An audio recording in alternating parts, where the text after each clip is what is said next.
نیابت الهی فایز میکند. معلم جاهل عالم و بی ادب را مؤدب میسازد. در نتیجه کوشش معلم یک جامعه خوشبخت پیدا شده میتواند. دوستان عزیز، اسلام برای معلم درجه پدر روحانی داده است. معلم را وارث نبی اکرم صلی الله علیه وسلم گفته است که معلم را مربی و مصلح دانسته است. بلکه دعوای من این است چنانچه گل به خوشبویی، آفتاب به روشنایی و جسم به روح ضرورت دارد و همچنان برای عالم شدن وجود معلم ضروری است. شنوندگان محترم، شما اندازه مقام معلم را از این سنجیده میتوانید که الله جل جلاله خودش معلم اول است. در قرآن کریم آمده است الرحمن علم القرآن خلق الانسان علمه البیان. سپس الله جل جلاله برای راهنمایی انس و جن کم و بیش 124,000 پیامبر فرستاد که همه معلومین بشر بودند.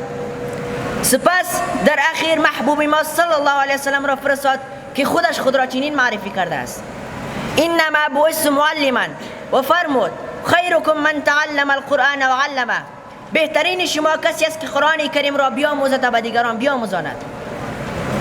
حضار محترم، چنانچه دینی با احترام به الله جل جلاله و رسولش حاصل می شود و همچنان به عینه به احترام معلم هم حاصل می شود و با برابر کردن کفش های استاد و خدمت آن شاگرد به کمال می رسد. شاعر چی زیبا می فرماید سعی نکرده در این راه به جایی نرسی، سعی نکرده در این راه به جایی نرسی، مزد اگر می طلبی طاعتی استاد دوبر. لحاظا علت بزرگ ختم شدن علم در دور حاضر همانا خدمت و احترام نکردن طالبان و شاگردان به استادان است. طلبا و شاگردان استاد معلم خش را صرف ملازم و ماشخوار می دانند.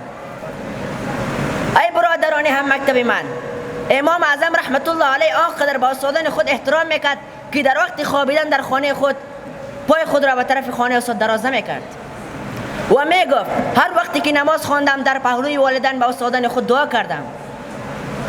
الله جل جلاله همه ما شما را تا بعدار استاد خود بسازد تا در عمل عمر مال و اولاد استادان برکت بیاندازد. آمین.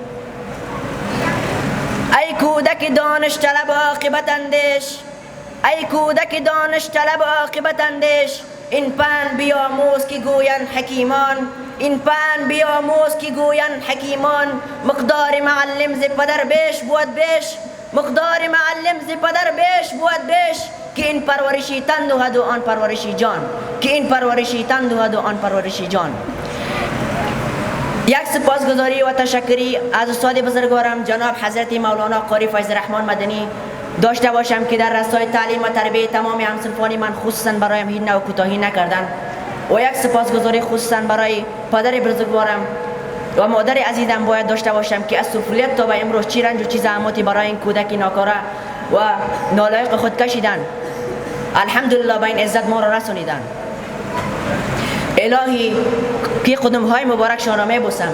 الهی پدر و مادرم را همیشه به قله های بلند برسان تا باشد من یک روز شخصیت جور شدم من حیث دکتر ذاکر نایک، شیخ پردل، مولانا طارق جمیل جور شده تا تمام امت محمد رسول الله صلی الله علیه وسلم را راهنمایی کنم. تشکر از توجهتان. من الله.